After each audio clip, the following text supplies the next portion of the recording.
The NBA draft is almost here, so you guys already know I'm bringing you my official 2022 mock draft. This is my first ever full first round mock I've ever done on this channel, so buckle up, it should be a lot of fun. If you guys like the content and are excited about the draft, smash the like button, smash the subscribe button, and let's get into this. We've seen a lot of recent developments in the pre-draft process that have given us a lot more clarity on what we should probably expect, especially at the top. We also have a lot more Vegas odds that we need to take into consideration. Right now, the number 1 pick is in the hands of the Magic, and all signs point to them holding on to this selection and making a pick, but let's not rule anything out. If they're here though, they've got a decision to make between 3 prospects: Paolo Banchero, Chet Holmgren, and Jabari Smith. Before the lottery, Jabari Smith was the favorite to be the top pick. After the lottery, I started to lean more in favor of Chet being that top guy. But right now, Vegas is leaning very slightly to Jabari. A recent development, though, is that in the last day or so, Paolo Banchero has shot up in odds, going from well over plus 1,000 to now just plus 400. Still putting him as the underdog, but Vegas learned something that has put him back in the mix. These odds are going to change very quickly leading up to the draft as more and more information gets leaked. But as of right now, we don't really know what's going on in the Magic's head. But for my final prediction before the draft, I do have them going with Jabari Smith. While I originally thought there was a chance that someone like Jonathan Isaac could sway them in favor of Chet just due to their roster, I don't think that's the case anymore. They ignore the fit, they go with the 6'10" power forward out of Auburn that has everything we look for in a prospect. The size, the athleticism, the versatility. But what's really set him apart as possibly the top pick in this draft is his ability at that size beyond the perimeter, shooting both on and off the dribble. If I was the GM of the Magic, I wouldn't even be hesitating. The second overall pick belongs to the Oklahoma City Thunder. Right now it seems it's almost a certainty that they're going to be selecting whoever the Magic don't select between Chet and Jabari. In this case, they land Gonzaga 7-footer Chet Holmgren. Now, Holmgren is probably the safest of the top prospects in the draft, considering the coordination he has at that giant size and what he proved as just a freshman this year at Gonzaga. It's hard to imagine him not being at least a solid player in this league, but what's really going to make or break whether he's worthy of this high of a selection is going to be the offensive side of the ball and whether he can reach elite volume. He's clearly an amazing shooter, but it's what he can do with the ball in his hands that really gives him elite upside. Joining the backcourt of SGA and Josh Giddey, I think the Thunder would really start to be building something special and start quickly cashing in on their massive pool of assets. The third overall pick belongs to the Houston Rockets. All signs point to them getting Duke freshman power forward Paolo Banchero. It's been clear for a long time he would be a top pick in the draft. He came into the season as a favorite to be number 1, and while that's looking unlikely, that doesn't necessarily mean he's become any worse of a prospect. He has a freak frame, standing at 6'10", 250 pounds. He doesn't have a flashy, above-the-rim game, but his combination of strength and ball handling make him the perfect modern NBA 4, especially considering his growth as a shooter throughout the year. The big knock going into the draft appears to be his defense. While yes, it doesn't look like he's going to be some elite defender, I think it's a little too early to be nervous considering most of the concern has to do with mentality rather than ability. Going to the Rockets, he's going to be teaming up with Jalen Green, forming one of the most exciting young duos in the league.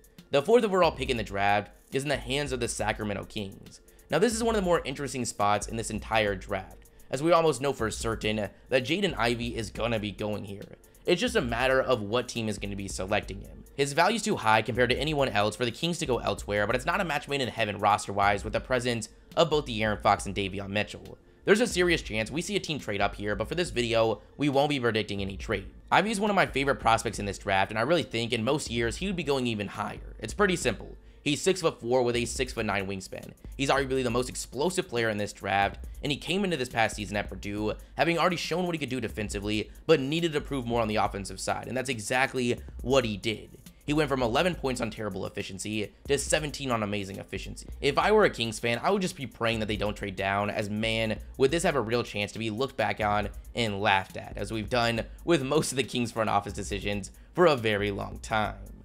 5 right now is in the hands of the Pistons. They're one of the teams that might have a lot of interest in moving up a slot, trying to get Ivey, as he would just be a perfect fit alongside last year's number 1 pick Cade Cunningham. But here at 5, with Ivey off the board, they get the next best thing in Shaedon Sharpe.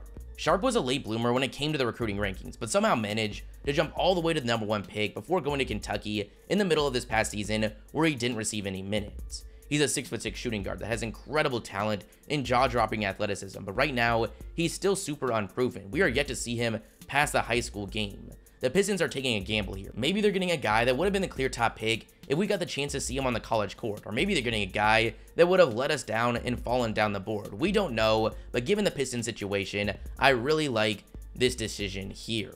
The Pacers are at 6, and their decision is relatively clear. They go with Iowa power forward Keegan Murray. This is the perfect scenario considering their roster. They traded away their star player, power forward Domantas Sabonis at the most recent deadline. In return, they got Tyrese Haliburton that was nothing short of amazing after the trade. Now they get the chance to replace Sabonis. Murray doesn't have crazy size. He's 6'8", but just about every other aspect of him as a prospect is super impressive. He put up some of the best scoring numbers in the country this past year, averaging nearly 24 a game on 55-40 shooting splits, which is crazy considering his ability as a defender. I'm not sure Murray is going to be bringing the All-NBA upside as some of the other guys at the top of this draft, but I would be shocked if the Pacers regret this selection. 7 belongs to the Blazers, and they're going to be grabbing a guy that shot up the board in the recent weeks, and that's Dyson Daniels. Daniels was getting attention for the draft when he was a 6'4" guard playing in Australia. Then he went to the G League this season, where he was pretty impressive, but after reports came out that he shot up to nearly 6'8", he's been looked at in a completely different lens, and right now Vegas has his over-under at 6.5, meaning it's actually decently likely he's going even higher than this. Now, it doesn't take a genius to see why he's become such an interesting prospect. He's been a guard his whole life, and that's what he projected to be at the NBA level. Now that guard skill set hasn't gone anywhere, but he has elite forward size. Now, it's not like he's a perfect prospect. His production in the G League wasn't jaw-dropping. He hasn't proven himself as a shooter, but he projects to be an elite defender and is coming in with some of the most upside in this entire draft. He's someone I think we really should be paying attention to when it comes to the NBA Summer League. Going to the Blazers, I like the fit, whether that's with Damian Lillard or alongside Anthony Simons in the future. The Pelicans are at 8, and they grab Benedict Mathurin out of Arizona. We've had Mathurin mocked here since the lottery, but currently Vegas thinks there's a real chance he could go even higher. I just can't justify him going ahead of the players we've already mentioned. New Orleans has a real chance to be competitive next season, considering they just barely missed the playoffs this year, and they're gonna get Zion back. Because of this, we should expect them to go with a guy that's ready to make an impact immediately, and I think they get that with Mathurin. This 6'6" wing is an elite athlete that this past season took a massive jump. As a sophomore in Arizona, he went from 10 points to 18 on super solid efficiency, including 37% from 3. He's got all-star caliber upside, but as we said, projects to be a difference maker immediately. The Spurs are at 9, and they're going to be going with another sophomore that broke out this year, Johnny Davis out of Wisconsin. Now, for most of my recent mocks, I've had Davis going outside of the top 10, but recently Vegas has really been suggesting that Davis is likely going to go much earlier than that, and as I've talked about a lot on this channel, Vegas always knows best. He's a 6'5" shooting guard that's main draw is his ability to score the ball in his hands. The Spurs roster is in a weird spot right now, so I like them going for a possible backcourt mate to the emerging DeJounte Murray.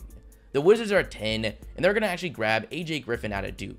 For most of the season, almost everyone, including myself, mocked him as a top 5 selection. It seemed pretty simple. He came in with an insane frame that put him on the map as a top pick. Then he went out and shocked everyone by being an elite 3-point shooter the entire season. But over the last few weeks, it seems he's slowly creeped down the board. My theory is a lack of upside, but it's hard to say. Going to the Wizards is kind of a weird spot, but without a point guard for them to get here, they play it safe. Then we've got the Knicks, and they're going to go with Memphis center Jalen Duren. The Knicks are a team we really need to be paying attention to when it comes to trades, but if they're here at 11, I do like Duren. He's one of the youngest players in this entire draft. He's actually well over a year younger than Chet Holmgren, which makes him a super interesting prospect considering the production he had this year and how much of an opposing force he is, despite still having a pretty decent amount of skill for a player of that build. At 12, we once again have the Thunder, and they form a fresh front court, getting Jeremy Sohan out of Baylor to pair up with Chet Holmgren. While the athleticism gives Sohan a chance to develop on the offensive side, it's his insane defensive versatility that has made him a likely lottery selection. In this scenario, the Thunder will be going into next season with a lineup of SGA, Giddey, Dort, Sohan, and Chet. A super young group, but a team that could definitely put together a surprising season. 13 is the Hornets, and I'd be shocked if they don't take a big here. Right now, I've got them going with Mark Williams out of Duke. Williams is absolutely massive, standing at 7'2" with over a 7'6" wingspan. When he's on the court, he's an elite rebounder and rim protector with a surprisingly impressive shooting stroke that we rarely see but gives us hope for future development. If he can manage to stay on the court, I really like what he could bring to the Hornets. 14 is going to be the Cavs, and for a while now, I've had them getting Agbaji out of Kansas. I don't really understand why he isn't getting more attention leading up to the draft, and I think most mocks are pretty off on where he's going to end up going. Yes, he's a 4-year player, but he's coming off a year averaging 19 points, shooting 41% from 3 at a 6'5", 6'10" wingspan frame. Going to the Cavs, I love his opportunity to be the perfect backcourt mate to Darius Garland. Now, mock drafts are tough, especially full first round ones, as draft selections aren't independent. Each selection affects the next, making it close to impossible to predict the entire draft, but I still think we've got a pretty good idea of what's going to go down. For the rest of the first round, for obvious reasons, we're gonna go pretty quick. The Hornets are back on the clock at 15, and after getting Mark Williams, they go with French small forward Ousmane Dieng. Dieng played in the Australian NBL this year, and he's your typical boom or bust prospect. He's super oversized, standing at 6'9" with a 7-foot wingspan. He's got very solid ball handling, which has caused scouts to give him Paul George-esque potential, but it's really the shooting that's going to make or break his career. The Hawks are at 16, and it looks like this offseason they're going to be aggressively looking to add defense to this group, so they go with LSU forward Tari Eason. He's 6'8" with a 7'2" wingspan and the biggest hands measured at the combine that has elite defensive potential, as he's already proven his ability to guard the 1 through the 4. The Rockets are at 17, and they get one of the biggest risers in the pre-draft process, Jalen Williams, out of a small program in Santa Clara. Now, it's pretty simple why he flew up the board. He averaged 18 points as a junior this season, shooting with 50, 40, 80 splits. He's standing at 6'6" with an insane over 7'2" wingspan and a 39-inch vertical. He just might be becoming my pick to be the steal of the draft. The Bulls are up next at 18, and they go with Malachi Branham, the 6'5" shooting guard out of Ohio State. With the threat that Levine could be leaving this offseason, I see them getting another shot creating wing like Malachi that this season was able to shoot nearly 42% from 3 as a freshman. The Timberwolves are up next, and they decide to plan for the future of their point guard spot and take Ty Washington out of Kentucky. He was getting talked about as a top 10 pick when he was fully healthy this past season. With the situation getting increasingly more promising in Minnesota, I like the value here. Then we've got the Spurs at 20, and after getting Davis earlier, they run it back at the shooting guard position, getting MarJon Beauchamp, who really might be getting slept on. He was one of the most impressive players on the G League Ignite's roster, averaging over 15 a game, shooting 57% from the field. Standing with over a 7-foot wingspan, he should be going relatively early in Thursday's draft. Next up, we've got the Nuggets at 21, and they're going to be going with Serbian power forward Nikola Jovic. Now, Jovic is definitely going to be going in this range, and the Nuggets are definitely looking into him as they brought him in for a workout, but I definitely made it a point of focus to have him here on the Nuggets, as how cool would it be to have a front court of Nikola Jovic and Nikola Jokic, especially when you consider that Jovic's point forward skill set is what's been getting him so much attention. The Grizzlies are up next, and they're going to be going with Notre Dame freshman shooting guard Blake Wesley. Wesley's super raw, but he's coming in as one of the top athletes in this class. When paired with his elite frame, I think he should be an exciting addition to this young, athletic Grizzlies group. The 23rd pick is in the hands of the 76ers, who decided to go with Ohio State forward EJ Liddell. I think Liddell's a wild card to go surprisingly early. He's 6'7" with the ability to play the small ball 5 that this year at Ohio State averaged 19 a game, shooting 37% from 3. I really think he's going to be one of the favorite prospects of win-now rosters like the 76ers. The Bucks are at 24, and I like them taking a risk on a guy that came into the season looked at as a lock for a top 5 selection, Jaden Hardy. He came in expected to be the next Anthony Edwards with everything you want in a prospect: the frame, the athleticism, and elite ball in the hand scoring. While he was able to average 18 a game this year, the atrocious efficiency has scouts concerned, but given the Bucks situation, I think they're in a good spot to take the risk. The Spurs are once again on the clock for their 3rd pick of the first round. They took wings with their first 2 selections, and now they go Auburn giant Walker Kessler, 7'1" center that this year was a huge part of why Auburn was a top team in the country with his nearly 5 blocks a game. Another team making their 3rd selection is the Houston Rockets at 26, who just recently acquired the selection from the Christian Wood trade. They're going to go with Wake Forest power forward Jake LaRavia. He put up big numbers this season while proving to be a decent defender, but it's really the pre-draft process where reportedly he absolutely shot lights out that has made him a likely first-round selection. Up next are the Miami Heat, and they're going to be going with a guy that just really fits their identity, oversized point guard Dalen Terry. Standing at 6'8", he makes a huge impact on both ends. If the 3-point shot ever comes, the Heat are going to get a massive steal here. Then we've got the reigning NBA champions at 28, the Golden State Warriors. It's hard to say who they would go here, but with question marks surrounding Looney's future contract-wise and concerns about Wiseman's defense, I like them adding to their front court, going with Arkansas glue guy Jalen Williams. The Grizzlies are back up at 29, going athleticism again, getting one of the best finishers in the class, and Baylor small forward Kendall Brown. Then with the last pick of the first round, we've got the Denver Nuggets. They've shown in recent years willingness to take the big name that's fallen down the board, such as RJ Hampton and Bol. So here, I like them going with Patrick Baldwin, a guy that came into the year as a likely lottery pick, but after putting up terrible shooting splits at Milwaukee and possibly even worse athletic testing, he's now flirting with being a 2nd-round pick. But his ball in the hands ability at a 6'11" frame is still rarely seen, giving him huge steal potential. So there it is, the full first round mock draft. This was a lot of fun for me. Let me know in the comments below who you want your favorite team to land. If you guys like the content, smash the like button, smash the subscribe button, and I'll catch you guys next time. Peace.